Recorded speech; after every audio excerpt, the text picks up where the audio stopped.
Welcome to another episode of My ArundelBiz podcast, powered by Anne Arundel Economic Development Corporation. I'm Grayson Orfe. And I'm Steve Adams, Marketing and Outreach Manager at AAEDC. And now that summer is officially here, it was on June 21st that it began, FYI.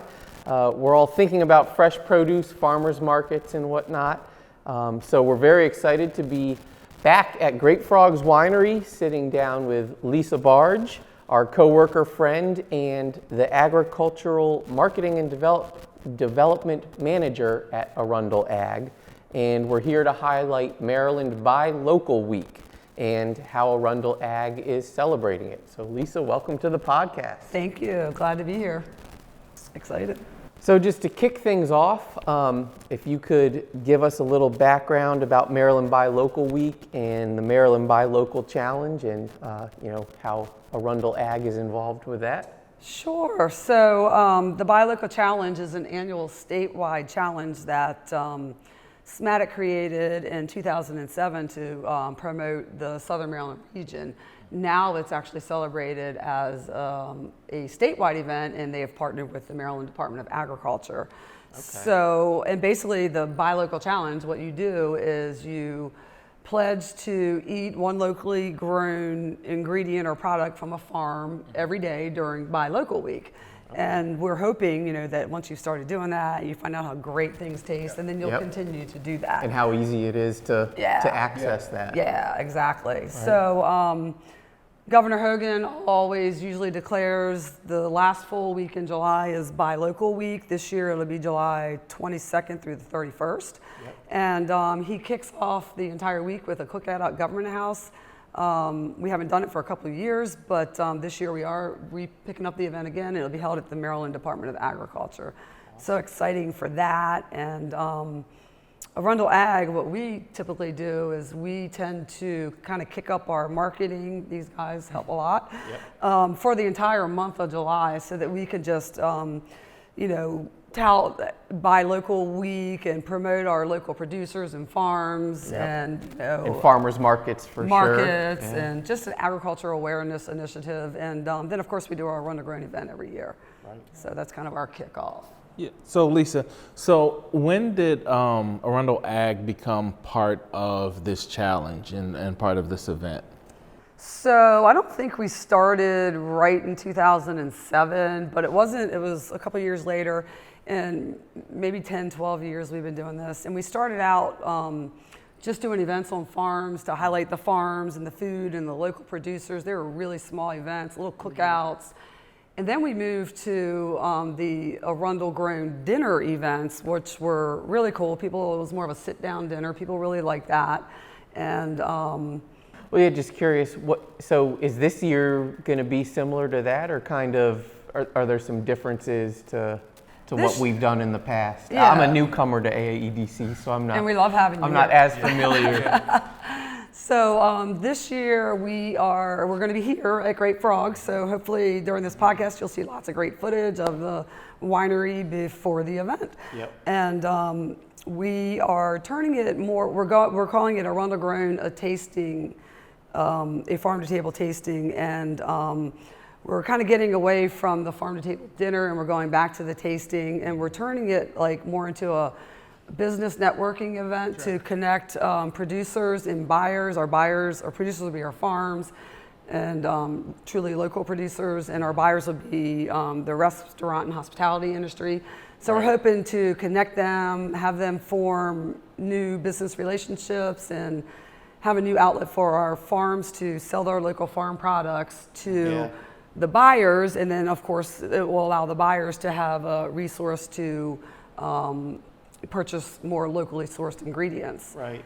And then at the event, after the event, we're going to be providing a listing to all the attendees of all the producers and buyers that were at the event, so that they can continue to network and reach out to each other afterwards. Yeah, because I know just, going to local, non-chain restaurants and whatnot, I love it when I see some of the kind of fancier restaurants have this dish featuring this ingredient from this specific farm. That's really cool, and I feel like a lot of it is just having a way to introduce those parties to each other. So hopefully we'll be doing a lot of that this year. And there is already a lot of local restaurants that source ingredients from farms. It's usually your independent family-owned bread and butter, those different restaurants, you know, that tend to do that a little more. So.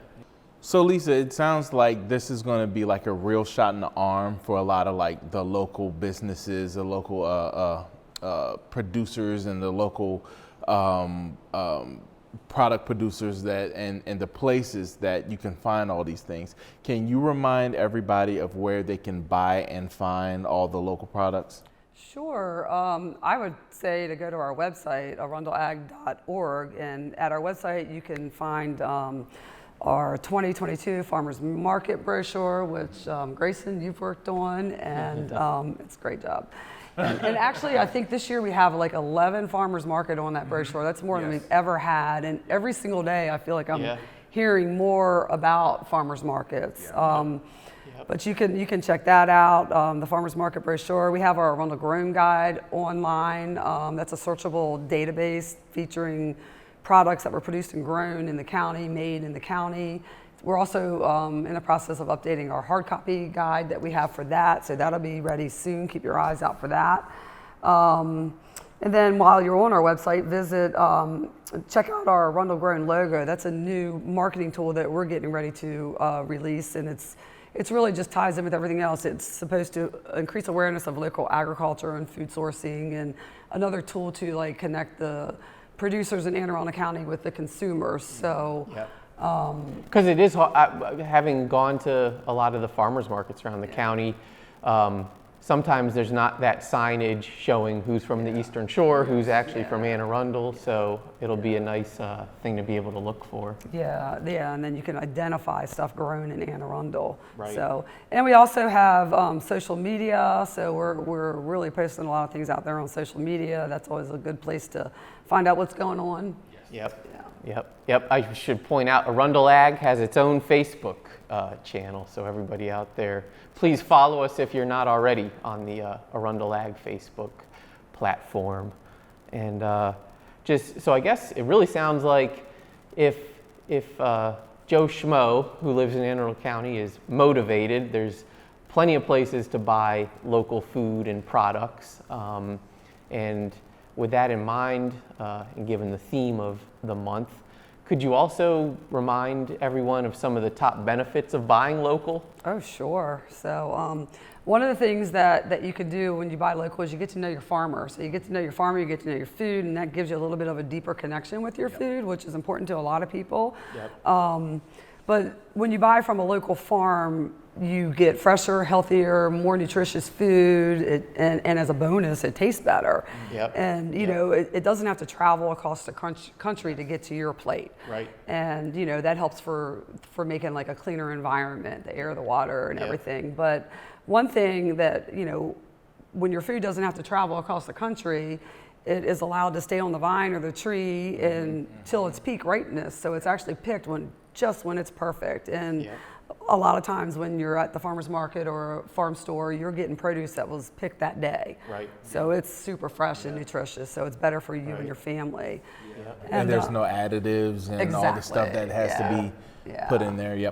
So that's you know, some of the benefits. But one of the you know, you're supporting local farms, and you're helping them to grow their business and thrive, and you're putting that money directly into their pocket, which is going into your local community, which is strengthening your economy, and also it's going a long way, or maybe it's a short step in helping to increase local food supply chains.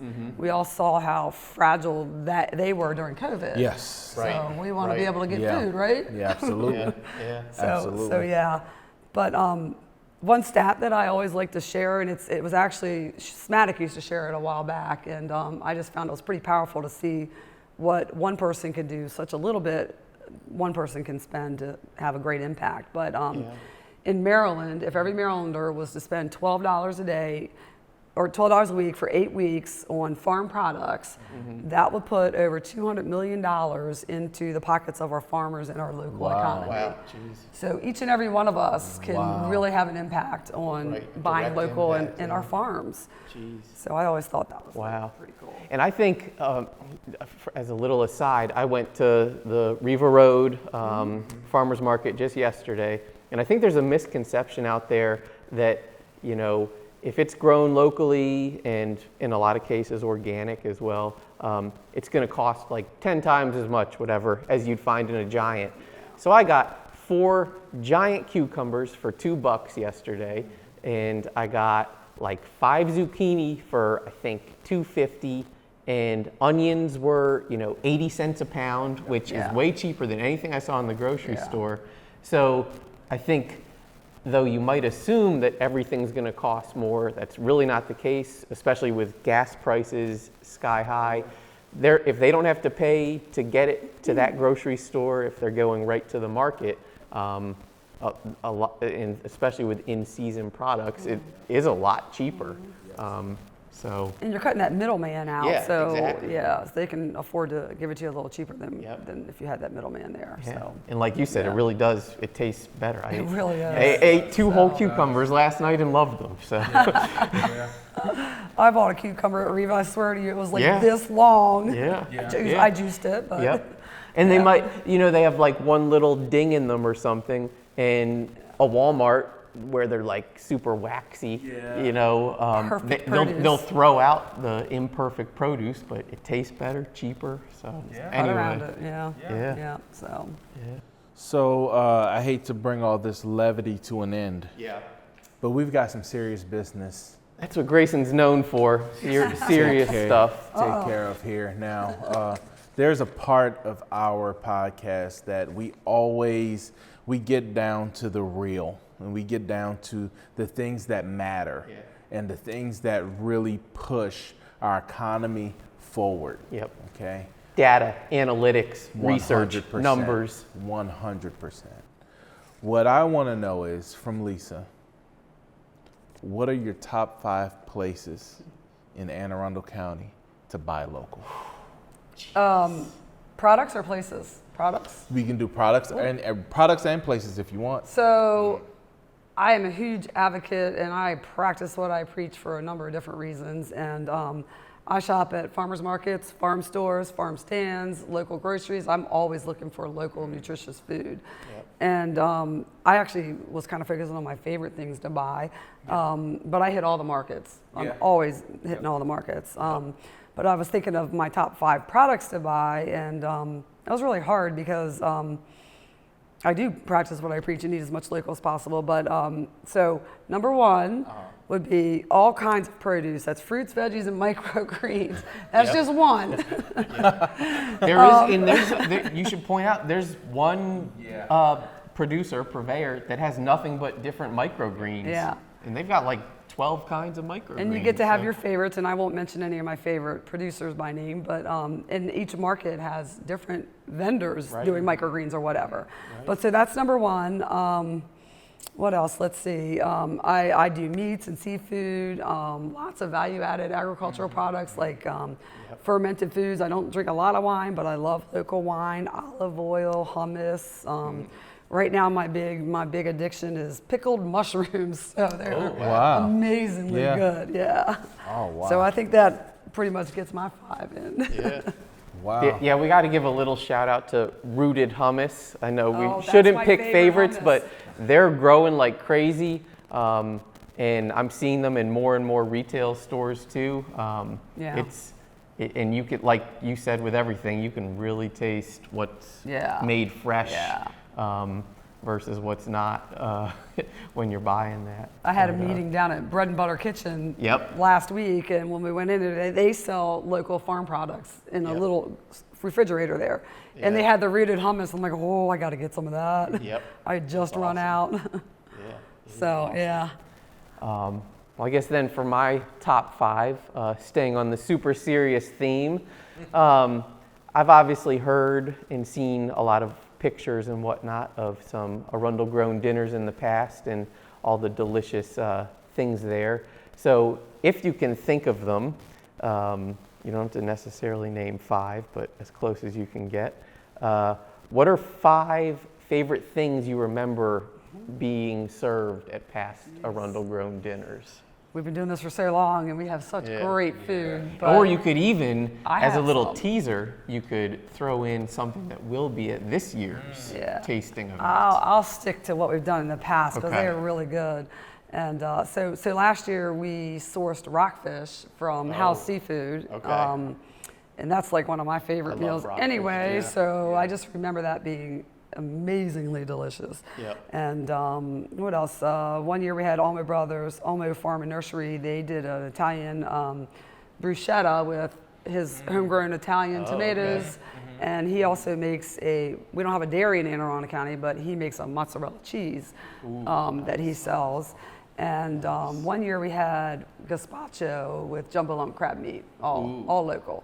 Wow. So those like pop into my mind, but there's just so I many think good I'm almost recipes. positive we've got rockfish and crab both on the menu this Yeah, year. So that's awesome. Yeah. And Always speaking good. about the menu for this year, can you remind everybody what we can expect once we are, at the Arundel Grown dinner this year? So you'll be right here. And with your ticket, we'll have buyers and producers. And like I said earlier, we're going to go from a seated dinner to a tasting. So you kind of be able to wander around the winery. And your ticket price also includes 2 glasses of wine here at the winery. Whoa. And and then if you want to purchase additional wine or wine to take home, then you're free to do that as well. So it's going to be a great event. I'm really excited. This is a beautiful place. Yeah. I think it's 7 or 8 dishes too. So 7 or 8 different tastings and then 2 glasses of wine. Yeah, It's this should be a good pretty- bang for your buck. Yeah, pretty hearty tasting. Oh, and we'll have live music too. Yep. So that's always a nice touch. Yeah. Which is always going to be good because it's good, 'cause especially after coming through COVID and everything like that. It's nice to be able to get out, see people again, and great atmosphere and for a great cause, really, which is to kind of, shoot that energy into, buying local and in our local farms and our local produce. So definitely. Absolutely. Definitely. Yeah. To everybody out there, you obviously know you can watch this podcast, past podcasts, and future podcasts on Facebook or YouTube. And the best way to be sure you get your ticket to this event and also follow, all of our podcast news and economic development news is to follow us on, again, Facebook, Twitter, YouTube, Instagram, LinkedIn. So all the platforms. And again, also be sure to look for and follow Arundel Ag if you aren't already. So we're very excited for this year's event, as you can obviously tell, and we hope we'll see some of you out there on July 20th. And make sure you take the challenge, the Buy Local Challenge. Yes. Whether you're there or not, just keep buying local in July and throughout the year.